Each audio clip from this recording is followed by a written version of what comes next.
પણ દુનિયાની અંદર પણ માણસો એટલા ખુદ ગર્જ થઈ ગયા ને કે લગન થઈ જાય ને તો બહેનને પૂરતો ભાગ જાયદાદનો નથી આપતા, બધોય પૈસો પોતાની પાસે રાખવો છે, એટલે કે હું મારું જોઉં, મારા પરિવારનો જોઉં, બહેનનું જે થવું હોય થાય.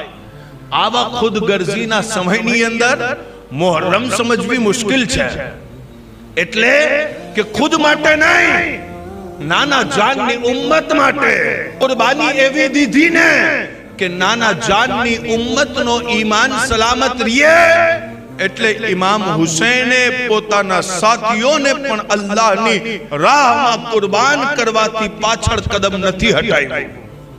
હુસૈન ઇબ્ન અલીની શહાદતને ઈ ઉરૂજ, ઈ મકામ અને ઈ મર્તબો મળ્યો છે કે કયામત સુધી આવવાવાળા પોતે પોતાની નાકને ખાક આલુદ કરી લેશે પણ હુસૈન ઇબ્ન અલીની ઇજ્જત પર હાથ નહીં નાખી શકે.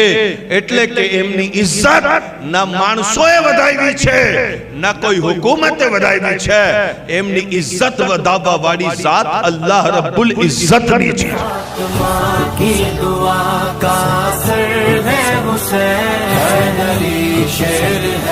और निडर है हुसैन, या हुसैन।